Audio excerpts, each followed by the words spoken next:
இன்னைக்கு Wednesday special புதன்கிழமை மதியானம் லஞ்சு கடலைப்பருப்பு போட்டு மோர் குழம்பு வடை மோர் குழம்பு வாழைக்காய் வறுவல் மிளகு ரசம். அதுக்கு தேவையான பொருட்கள்லாம் சொல்கிறேன். 100 கிராம் கடலைப்பருப்பு ஊற வச்சுருக்கேன், ஒரு 3/4 மணி நேரம் ஊற வச்சுருக்கேன். வடைக்கு வெங்காயம், ஒரு பெரிய வெங்காயம் நறுக்கி வச்சுருக்கேன். வாழைக்காய் வறுவல் 2 வாழைக்காய் நறுக்கி வச்சுருக்கேன்.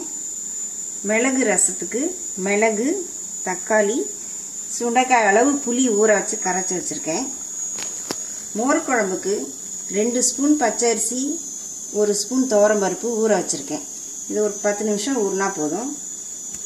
மிளகாய், பச்சை மிளகாய் 3, 2 ஸ்பூன் தேங்காய் துருவல், 1 ஸ்பூன் ஜீரகம், 1 துண்டு இஞ்சி. இந்த பருப்போடு இதெல்லாம் சேர்த்து அரைச்சி தயிரில் கலக்கணும். 1 கப் தயிர் எடுத்து வச்சுருக்கேன். உப்பு, மஞ்சப்பொடி, சாம்பார் பொடி, தாளிக்கிறதுக்கு கடுகு, ஜீரகம், உளுத்தம்பருப்பு, கருவேப்பிலை, கொத்தமல்லி. முதல்ல நம்ம வாழைக்காயை வேக போட்டுக்கலாம். இப்போ வாழைக்காயை வேக வச்சுக்கலாம். வேக வச்சு தண்ணியை வடிச்சுக்கணும். இப்போ கடலைப்பருப்பு வடைக்கு அரைச்சிக்கலாம். ஊறின வச்ச கடலைப்பருப்பு 2 வரமிளகாய் போட்டிருக்கேன். உப்பு போட்டு குறகுறப்பாக அரைச்சிக்கலாம். முதல்ல வடையை பொரித்து எடுத்துக்கலாம். ஒரு 1/2 ஸ்பூன் உப்பு.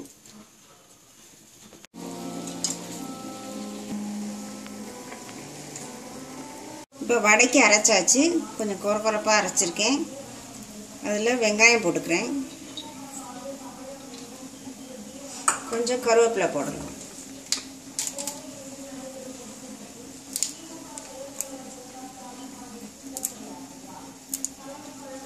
கொஞ்சம் கொத்தமல்லி தழை.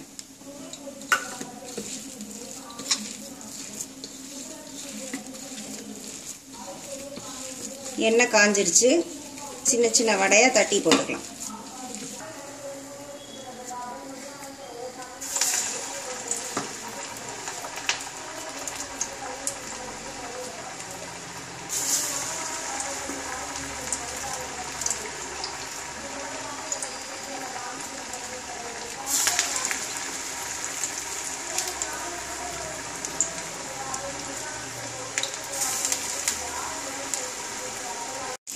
இப்போ வாழைக்காய் வெந்துருச்சு. அடுப்பை அணைச்சிட்டு வடிகட்டி எடுத்துக்கலாம்.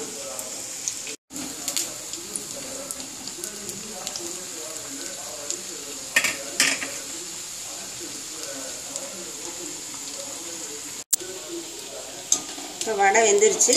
வடை எடுத்துடலாம். எல்லா வடையும் பொரித்து எடுத்துக்கலாம்.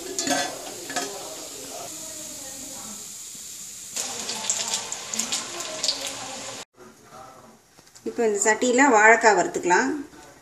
அதுக்கு ஒரு 4 ஸ்பூன் எண்ணெய் விடுறேன்.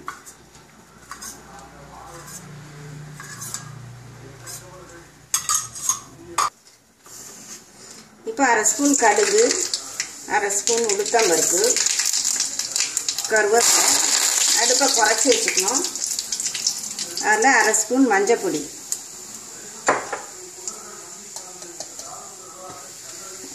1/2 ஸ்பூன் சாம்பார் பொடி,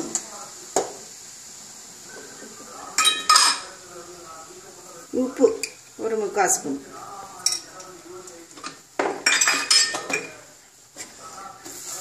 இதை எண்ணெயில் கொஞ்சம் வதக்கிட்டு இந்த வாழைக்காயை போடணும்.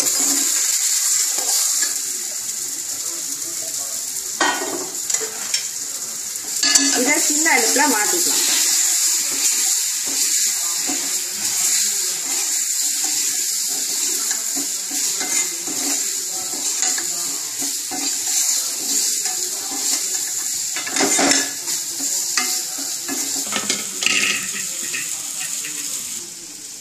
இப்போ பச்சரிசி 2 ஸ்பூன், 1 ஸ்பூன் துவரம்பருப்பு ஊற வச்சுருக்கேன்.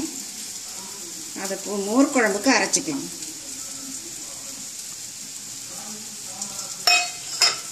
ஒரு துண்டு இஞ்சி, 3 பச்சை மிளகாய், 1 ஸ்பூன் ஜீரகம், 2 ஸ்பூன் தேங்காய் துருவல். இதை நல்லா விழுதாக அரைச்சிக்கலாம். இப்போ விழுதாக அரைச்சாச்சு. இப்போ மோர் குழம்பு தாளிக்கலாம். மோர் குழம்புக்கு 1 ஸ்பூன் தேங்காய் எண்ணெய் விடுறேன். தேங்காய் எண்ணெயில் தாளித்தா வாசனையாக இருக்கும்.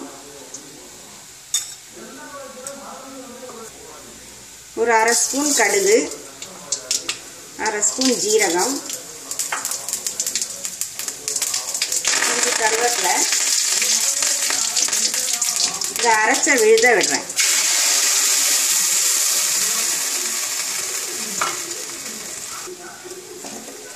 கொஞ்சம் தண்ணி கலந்துக்கிறேன். மோர் குழம்புக்கு தேவையான அளவு உப்பு, மஞ்சப்பொடி ஒரு அரை ஸ்பூன்,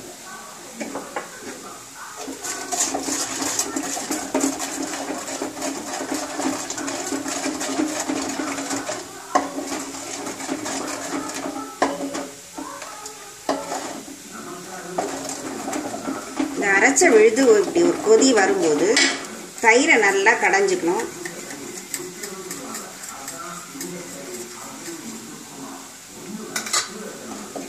இந்த தயிரை விடுறேன்.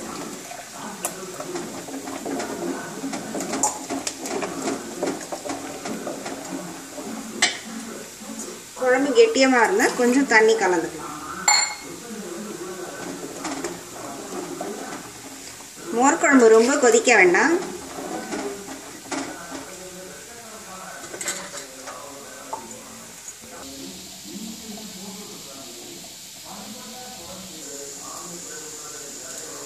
இப்போ மோர் குழம்பு நல்லா பொங்கி வருது. ரொம்ப நேரம் கொதிக்க விடக்கூடாது. இந்த மாதிரி ஒரு தடவை பொங்கி வரும்போது அடுப்பை அணைச்சிடலாம். இதில் இப்போ வடையை போடலாம்.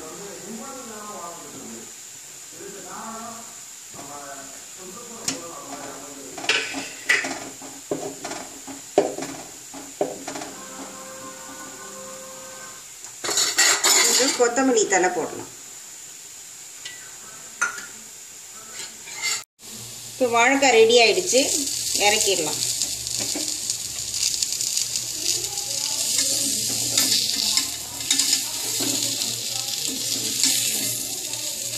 இப்போ மிளகு ரசம் பண்ண போகிறேன். அதுக்கு 4-5 பூண்டு எடுத்திருக்கேன், 2 ஸ்பூன் மிளகு, 1 ஸ்பூன் ஜீரகம். இதை நல்லா இடிச்சுக்கலாம்.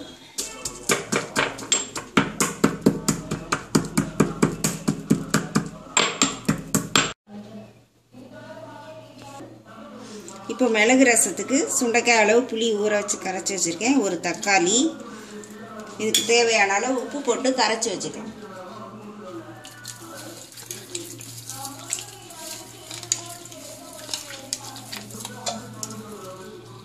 இதிலே ஒரு அரை ஸ்பூன் மஞ்சள் பொடி போடுறேன்.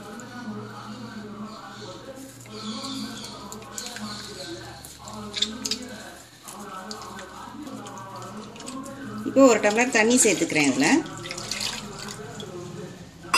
இப்போ அடுப்பு அரை ஸ்பூன் நெய் விடுறேன். நெய் காஞ்சிருச்சு. சிட்டிகை கடுகு, சிட்டிகை ஜீரகம்,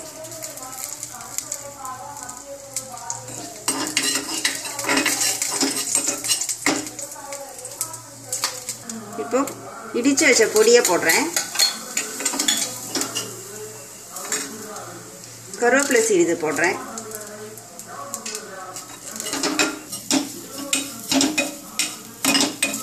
இதை லேசாக இப்படி வறுத்துட்டு இந்த கரைச்சி வச்ச புளி தண்ணியை விடணும்.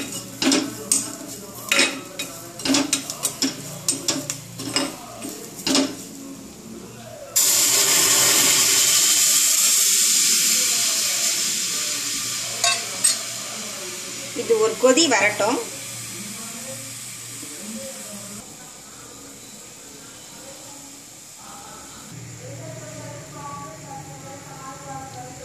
ரசம் நல்லா கொதிச்சு வருது.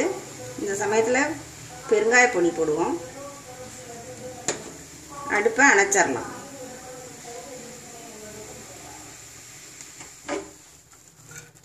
கொத்தமல்லி தழை போடணும்.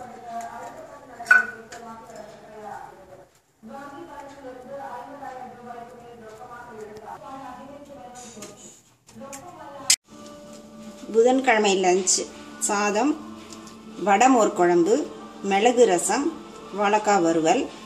நெய் வச்சுருக்கேன், மோர் குழம்புல போட்டு சாப்பிட்லாம், நல்லாயிருக்கும். புதன்கிழமை லஞ்ச் ரெடி.